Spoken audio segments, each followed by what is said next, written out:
Voina chuan guitar lesson thar kan zir hau lenga voina kan zir hau le tur chu Kristian Hla Bu mi Krismas Hla Panga5 awlsam tein Perhdan kan zir hau le don ni ama sabera chuan Kristian Hla Bu number somriat le pakuana malmin sawm turin ti hla kha a Perhdan kan en masaberang he hla hi e in kan langa asanga di atniama i minor a hianin F sharp minor kan hmangzewanga second fret ai barangai kuzung chalin fourth fret a kuzung uin fifth string kuzung te in fourth fret a khan fourth string a chung ber chang strum thla chuan A7 kan hmangzeu boka i kuzung laiin second fret a fourth string i kuzung uin second fret a ve khan second string fifth string a chang strum thla chuan he hla hian strum dan chi khat kan nei lenga chu tiang kan strum ang down down up ikha no bul changa top thleng kan ko leng kha mi strumming pattern kha down down up ikha kan strum down ni down down up down up mal min sawm turin van kwa an ruare eden kong khar an hong leta lutru zayon kwa varda lawm min kantu beram no local fakru hallelujah amen hallelujah min kantu rina local zan lamo iri chua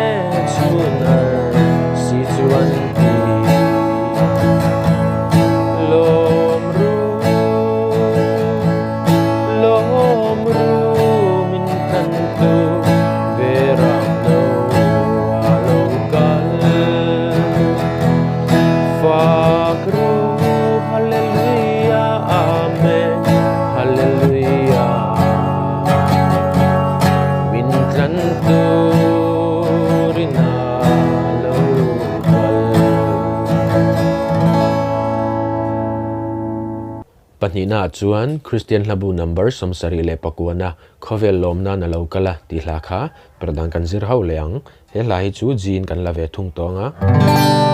atniama di asanga si chuan D7 hi kan hmang tel bokang D7 chu ikuzung chalin first fret a khan first string second string hi metanga ikuzung lain second fret a third string ikuzung uin second fret a ve khan first string a kha fourth string a chang strum thlang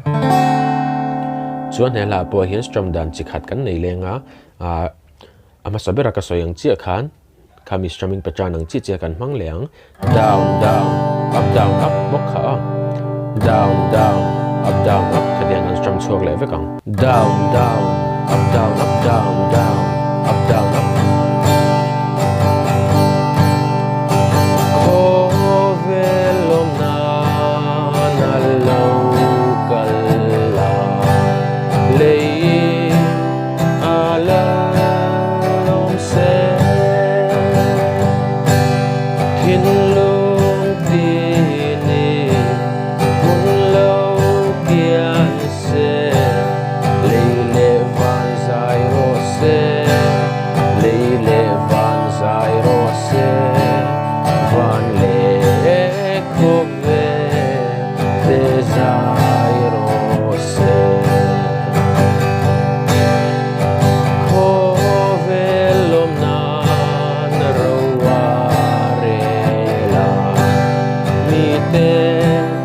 zaithiam fakse gang le hai le luite poi an lom na non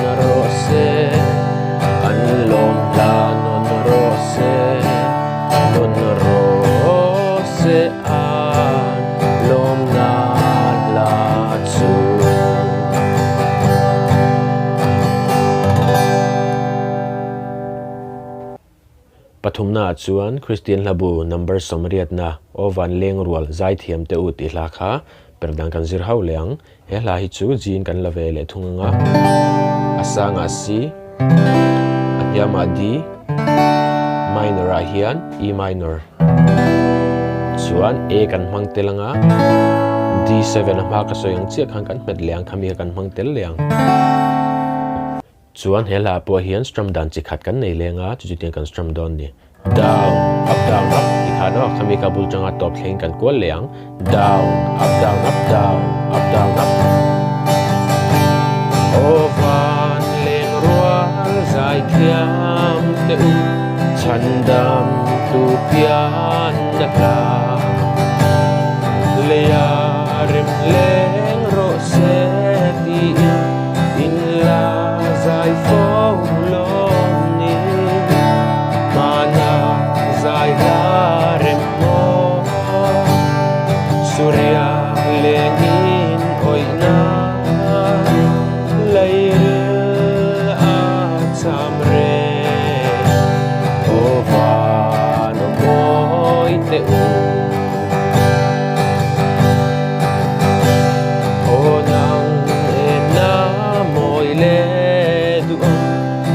ropui na buang tu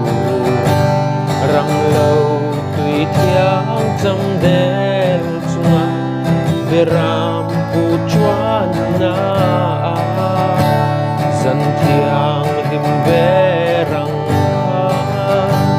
vei sei lom le ringi min om pui re ngang se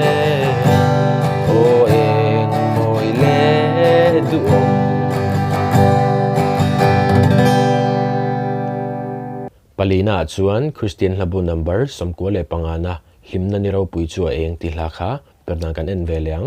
he hla hi din kan langa atniama e khang ki pahni che kan hmanga he hla hi chuan strum dan kha ngai thawin down up ti top khani le mai a down up down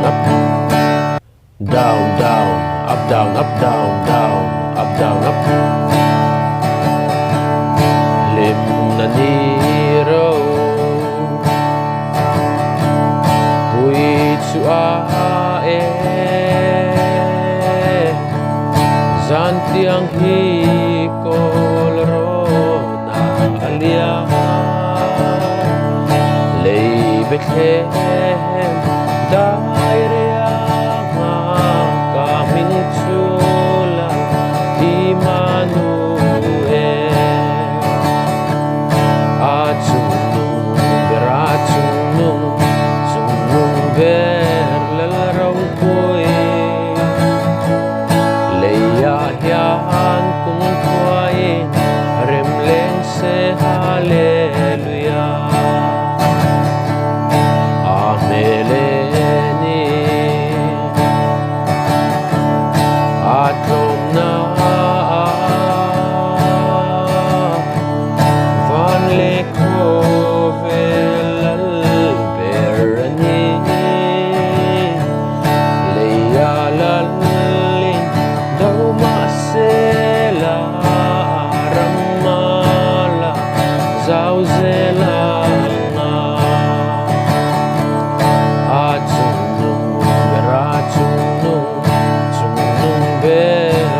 pangana chuan Thimin le ya tuam laiin ti hla kha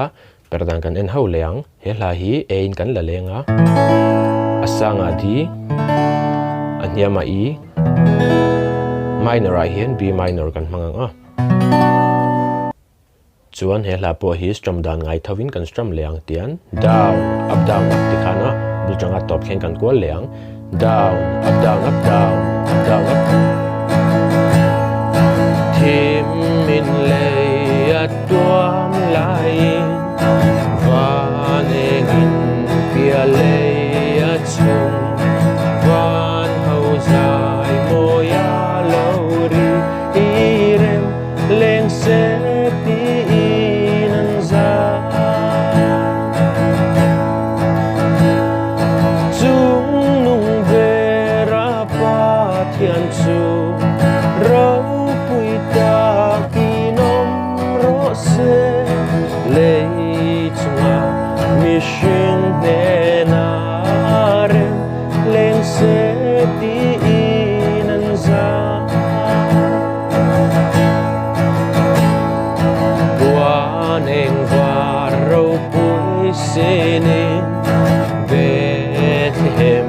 dai pu lenga chan dam tu lo piang a chu cho moi nan la thar an sa chung nung de ra pa thian chu ropui da kinom ro se le chunga mi shing ne na re leng se ti nan za